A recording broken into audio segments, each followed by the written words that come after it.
കന്യാസ്ത്രീക്കാണോ ഈ സന്ദേശമെന്ന് എനിക്ക് അറിഞ്ഞുകൂടാ. അവിടെ അവരെല്ലാവരും കൂടി പ്രാർത്ഥിച്ചു. ഈ ആൾ തന്നെയാണ് ദൈവം കാണിക്കുന്ന വ്യക്തി എന്ന് അവർ സ്ഥിരീകരിച്ചു.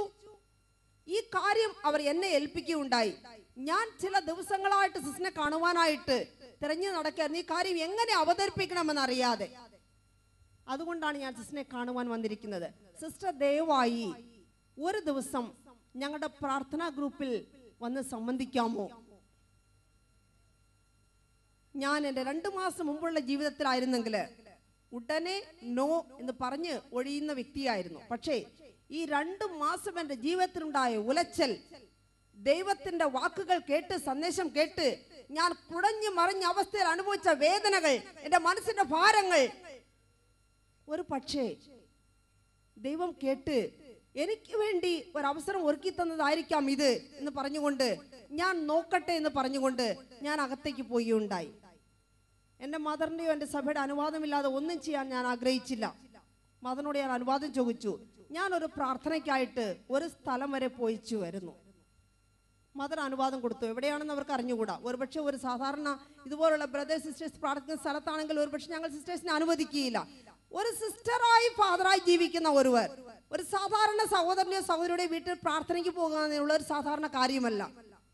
അവരിൽ കൂടി ഞങ്ങളോട് എന്തെങ്കിലും ദൈവത്തിന് സംസാരിക്കുവാൻ കാണുമെന്ന് ഞങ്ങൾക്ക് വിശ്വസിക്കുവാൻ പോലും പറ്റാത്ത ഒരവസ്ഥയിലായിരുന്നു ഞങ്ങളുടെ ജീവിതം. ദൈവമക്കളെ, ഞാൻ ആ വീട്ടിൽ കടം ചെല്ലുകയുണ്ടായി. ഏകദേശം 2 മണിക്കൂർ കാണുമെന്ന് എനിക്ക് തോന്നുന്നു. അവർ പ്രാർത്ഥിച്ചു എനിക്ക് വേണ്ടി. പല ദൈവത്തിന്റെ ദൂതുകൾ, സന്ദേശങ്ങള് എനിക്ക് വേണ്ടി, ഇന്ന് എന്റെ ജീവിതത്തിൽ നടന്നുകൊണ്ടിരിക്കുന്ന പല കാര്യങ്ങളും അന്ന് സാധാരണപ്പെട്ട ആ പാവപ്പെട്ട സഹോദരന്മാരിൽ കൂടി സഹോദരിമാരിൽ കൂടി ദൈവം എന്നോട് സംസാരിച്ചു. എന്റെ ഹൃദയം സന്തോഷം കൊണ്ട് നിറഞ്ഞു. എന്റെ മനസ്സൊന്ന് തണുത്തതുപോലെ, 2 മാസം കഴിഞ്ഞ് എന്റെ ജീവിതത്തിലേക്ക് ഒരു പ്രകാശം കടന്നു വന്നതുപോലെ. ആ സന്തോഷവുമായി ഞാൻ കൃത്യം മദറിന്റെ അനുവാദം ചോദിച്ച് വാങ്ങിച്ച സമയത്ത് ഇരുന്നപ്പോൾ കൃത്യം തിരിച്ച് കോൺവെന്റിലേക്ക് വരികയുണ്ടായി. കോൺവെന്റിലേക്ക് വന്നു കഴിഞ്ഞു ആ സന്തോഷം എനിക്ക് അടക്കുവാൻ സാധിച്ചില്ല. ഞാൻ ഉടനെ തന്നെ ചാപ്പലിലേക്ക് പോയി, ആ സന്തോഷം കുറച്ചു നേരം കൂടി പ്രാർത്ഥിച്ച് അനുഭവിക്കുവാനായിട്ട്. പക്ഷേ ചാപ്പലിൽ ചെന്നാൽ ആ സന്തോഷമില്ല. പെട്ടെന്ന് ഒരു വെളുത്ത സ്ഥലത്ത് ഒരു കറുത്ത തിര വന്ന് വീണതുപോലെ ഒരനുഭവം. ഞാൻ അത്ഭുതപ്പെട്ടു. ദൈവമേ, ഇതെന്താണ്? ആ വീട്ടിൽ, സാധാരണ ഒരു വീട്ടിൽ പ്രാർത്ഥിച്ചുകൊണ്ടിരുന്നപ്പോൾ ഉണ്ടായ ഒരു സന്തോഷം, സമാധാനം, ഒരു ദൈവിക അനുഭവം ഇവിടെ ഇല്ലല്ലോ. ഇത് ദൈവം വസിക്കുന്ന സ്ഥലമല്ലയോ? ഇതെന്താണിത്? ദൈവമേ, എന്തു പറ്റി? വീണ്ടും 2 മാസം മുമ്പ് ഞാൻ കേട്ട ദൈവശബ്ദം എന്റെ കാതിൽ കേട്ടു, ഞാൻ ഇവിടെ ഇല്ല. ദൈവമക്കളെ, എന്റെ ജീവിതത്തിൽ ആദ്യമായി ഇടിവെട്ടേറ്റതുപോലെ എനിക്ക് അനുഭവപ്പെട്ടു. മുമ്പ് പറഞ്ഞ പോലും ഞാൻ ചെയ്ത ശുശ്രൂഷയെ പറ്റിയും എൻ്റെ സേവനത്തെ പറ്റിയുമായിരുന്നു. പക്ഷേ ഞാൻ ജനിച്ച നാൾ മുതൽ ഇന്ന് വരെ ഒരു ദൈവം താമസിക്കുന്നത്, ദൈവം നമ്മളെ സന്ദർശിക്കുന്ന സ്ഥലം ദേവാലയമാണ്. അവിടെയുള്ള ആ സക്കാരിപ്പെട്ടിയിലാണ് ദൈവം ജീവിക്കുന്നത്. ഞങ്ങളുടെ ഒരു സന്യാസിയുടെ ജീവിതം ആ സക്കാരിപ്പെട്ടിയെ ചുറ്റി അതിനെ കേന്ദ്രമാക്കിയുള്ള ഒരു ജീവിതമാണെന്നാണ് ഞാൻ അന്ന് വരെ ധരിച്ചിരുന്നത്. എനിക്ക് തല ചുറ്റുന്നത് പോലെ തോന്നി. ഇതെന്താണിത്? ഞാൻ എന്താണ് ഈ കേൾക്കുന്നത്? ഞാൻ ചോദിച്ചു, ദൈവമേ, എൻ്റെ മനസ്സറിയാതെ പറഞ്ഞു, ദൈവമേ, അങ്ങ് ഈ പള്ളിയിൽ ഇല്ലെന്നോ? ഉടനെ വീണ്ടും ദൈവശബ്ദം, മകളെ, എന്നെ വച്ച് ആരാധിക്കേണ്ട സ്ഥലത്ത് ജീവനുള്ള ആകാശവും ഭൂമിയും സൃഷ്ടിച്ച് സർവലോകത്തെയും ഭരിച്ചുകൊണ്ട് വരുന്ന സർവലോക രാജാവായി എന്നെ വച്ച് ആരാധിക്കേണ്ട സ്ഥലത്ത് മരിച്ചുപോയ മനുഷ്യരുടെ അഴുകിപ്പോയ നാക്കുകൾ, അവരുടെ കണ്ണ്, അവരുടെ തലമുടി, അവരുടെ ഡ്രസ്സുകൾ, അവരുടെ തുണികൾ, ഇതെല്ലാം വച്ച് ആളുകൾ തൊട്ട് മുത്തി കുമ്പിട്ട് ആരാധിക്കുന്ന സ്ഥലത്ത് എങ്ങനെ ഞാൻ അവിടെ പോയിരിക്കും?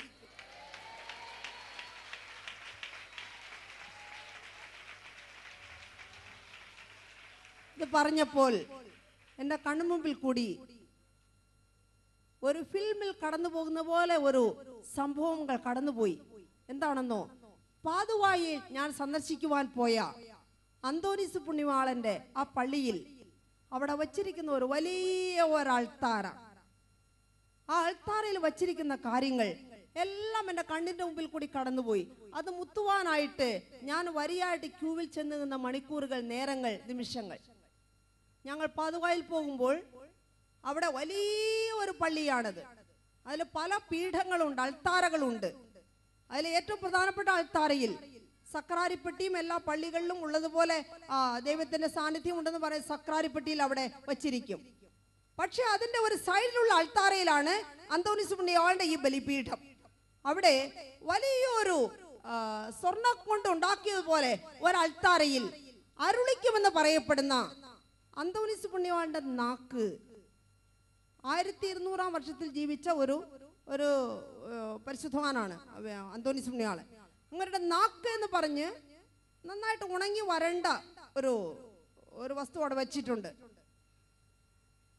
അതുപോലെ തന്നെ അന്തോണീസ് പുണ്യവാളന്റെ താടിയില് അന്തോണീസ് പുണ്യവാളൻ കുർബാന ചൊല്ലുമ്പോൾ ഉപയോഗിച്ച ആ പാത്രം, ആ തുണികൾ, ഇതൊക്കെ ഓരോ തങ്കത്തകിടുകൾ പോലെ ഗ്ലാസ് കേസുകളിലാക്കി അവിടെ വച്ചിട്ടുണ്ട്. അത് തൊട്ട് മുത്തുവാനായിട്ട് ഓടിക്കൂടുന്ന ജനങ്ങളിൽ ഞാനും ക്യൂവിൽ നിന്ന് സംഭവങ്ങൾ എൻ്റെ മുമ്പിൽ വന്നു. അവരിൽ നിന്ന് താഴെ ഇറങ്ങി വരുമ്പോൾ അന്തോണീസ് പുണ്യവാളൻ ധരിച്ചിരുന്ന മെറ്റീരിയലില് ചെയ്തിരിക്കുന്ന ഒരു ഡ്രസ്, അതിലെ അവിടെ എവിടെയായിട്ട് ദ്വാരങ്ങളുണ്ട്. അതും ഞാൻ തൊട്ടുമുത്തുവാനായിട്ട് ക്യൂവിൽ നിന്ന് സംഭവം എൻ്റെ കൺമുമ്പിൽ വന്നു. മാത്രമല്ല, ഇന്നും ഇറ്റലിയിലുള്ള വിശുദ്ധ ക്ലാരമ്മയുടെ സ്ഥലത്ത് ആ വിശുദ്ധ ക്ലാരമ്മയുടെ ശരീരം മരിച്ചുപോയും അത് ജീർണിക്കാതെ അങ്ങനെ തന്നെ വെച്ചിരിക്കുന്നതായിട്ട് ഉടുപ്പിട്ട് വെച്ചിരിക്കുന്ന ആ ശവശരീരം, അതിനെപ്പോ ഞാൻ തൊട്ടുമുത്തിയ സംഭവം ലിസിയയില് വിശുദ്ധ കൊച്ചുത്രേസ്യ ആ പുണ്യവാളത്തി, അതൊരു സെന്റ് ചൈൽഡ് ജീസസ്, നിങ്ങൾ കേട്ടിട്ടാണ്, തെരേസ് ഓഫ് ചൈൽഡ് ജീസസ്. അവിടെ മുടി സിസ്റ്ററാകുമ്പോൾ വെട്ടുന്ന ആ മുടി അലങ്കരിച്ച് ഒരു കണ്ണാടി കേസിലായിട്ട് അവിടെ വെച്ചിട്ടുണ്ട്. അത് തൊട്ടുമുത്തിയത്, അതിന്റെ പടങ്ങൾ തൊട്ടുമുത്തിയത്, എന്റെ ജപമാലകൾ, എന്റെ കൊന്തകളെല്ലാം അതിൽ തൊട്ടുമുത്തി ഞാൻ എടുത്തുകൊണ്ട് വന്ന അത്ര സംഭവങ്ങളും എന്റെ കൺമുമ്പിൽ വന്നു. ഒരൊറ്റ സെക്കൻഡ് കൊണ്ട് വിഗ്രഹങ്ങളിലല്ല, ചത്തുപോയ മനുഷ്യർ ഉപയോഗിച്ച വസ്തുക്കളിലല്ല ദൈവം ജീവിക്കുന്നത്. ദൈവം ഇന്ന് സർവശക്തനായി ജീവിക്കുന്ന ദൈവമാണെന്ന് ഒരൊറ്റ സെക്കൻഡ് കൊണ്ട് മനസ്സിലാക്കുവാൻ തക്കവണ്ണം സർവശക്തനായ ദൈവം എന്റെ കണ്ണുകളെ തുറന്നു തന്നു. ദൈവമക്കളെ, 2 മാസം ഉറങ്ങാതെയും ഒരുപക്ഷെ പേരിന് മാത്രം അല്പാഹാരം കഴിച്ചുകൊണ്ട് ഒരു ജീവിക്കുന്ന ശവം പോലെ ഒരു കൂട്ടം ചോദ്യങ്ങളുമായിട്ട് ജീവിച്ചു വന്ന എൻ്റെ ജീവിതത്തിലേക്ക് ഒരു പ്രകാശം വന്ന് വീണു. ഞാൻ ജീവിക്കുന്ന ദൈവത്തെ കണ്ടുമുട്ടി. Hallelujah, hallelujah, hallelujah. ഞാൻ എൻ്റെ സന്യാസ ജീവിതത്തിൽ എൻ്റെ കോൺവെന്റിൽ സെന്റ് ആൻ സിസ്റ്റേഴ്സ് ആരെങ്കിലും നിങ്ങൾ അറിയുന്നുണ്ടെങ്കിൽ നിങ്ങൾക്ക് ചോദിച്ചു കാണാം. ആ കോൺവെന്റിൽ 1000-ൽ കൂടുതൽ സിസ്റ്റേഴ്സ് ഉണ്ട്. ഒരു സിസ്റ്ററിനും ഇന്നുവരെ ലഭിച്ചിട്ടില്ലാത്ത അവസരങ്ങൾ എൻ്റെ ജീവിതത്തിൽ ദൈവം എനിക്ക് തന്നു. ഇറാനിൽ ഞങ്ങളുടെ കോൺവെന്റിൽ ഞങ്ങളുടെ സിസ്റ്റേഴ്സിന് ഒരു കോൺവെന്റ് ഉണ്ട്. ആ കോൺവെന്റ് നുൻഷിയേച്ചർ എന്ന് പറയും. പോപ്പിന്റെ എംബസിയാണത്. അംബാസിഡർ ആയിട്ടുള്ള ഒരു അപ്പസ്തോലിക് പ്രൊവിൻഷ്യോ, ഒരു ആർച്ച് ബിഷപ്പ് ജീവിക്കുന്ന സ്ഥലമാണിത്. അവിടെ ഒരു ക്രിസ്ത്യാനിക്ക് ജീവിക്കുവാൻ പോലും അനുവാദമില്ലാത്ത ഒരു സ്ഥലം ഇറാൻ. ആ സ്ഥലത്ത് പോയി അവിടെ ഒരു കോൺവെന്റ് സ്ഥാപിക്കുവാനും ആ കോൺവെന്റ് സ്ഥാപിക്കുന്ന സംബന്ധിച്ചുള്ള എല്ലാ എഴുത്തുകുത്തുകളും നടത്തുവാനും ആ സിസ്റ്റേഴ്സിന് വാറ്റിക്കൻ പാസ്പോർട്ടുകൾ വാങ്ങിച്ചു കൊടുക്കുവാനും വാറ്റിക്കൻ സിറ്റിസൺഷിപ്പ്, വാറ്റിക്കൻ വിസ വാങ്ങിച്ചു കൊടുത്ത് അവരെ അവിടെ കൊണ്ടുപോയി വിടുവാനും എല്ലാ അവസരങ്ങളും ദൈവം എനിക്ക് തരികയുണ്ടായി. ആഫ്രിക്കയിൽ, ഇറ്റലിയിൽ കോൺവെന്റുകൾ സ്ഥാപിക്കുവാൻ പല പ്രാവശ്യം ഞാൻ പോയിട്ട് വന്നിട്ടുണ്ട്. അമേരിക്കയിൽ പല പ്രാവശ്യം ഇതുപോലെ പുൾപിറ്റിൽ നിന്ന് അച്ഛന്മാരെന്ന് പ്രസംഗിക്കുന്ന, അച്ഛന്മാർ മാത്രം എന്ന് പ്രസംഗിക്കുന്ന പുൾപിറ്റിൽ നിന്ന് പ്രസംഗിക്കുവാൻ എനിക്ക് അവസരം ലഭിച്ചിട്ടുണ്ട്. ഇത്രയും അവസരങ്ങളെല്ലാം കിട്ടി ഒരു സന്യാസിയായിട്ട്, ഒരു സിസ്റ്ററായിട്ട് ഇത്രയും നാൾ ജീവിച്ച എന്റെ ജീവിതം എന്റെ ദൈവത്തിന് പ്രീതികരമല്ലാത്ത ഒരു ജീവിതമാണെന്ന് ഒരൊറ്റ സെക്കൻഡ് കൊണ്ട് കർത്താവ് എനിക്ക് തെളിയിച്ചു തന്നു. ഹല്ലേലൂയ.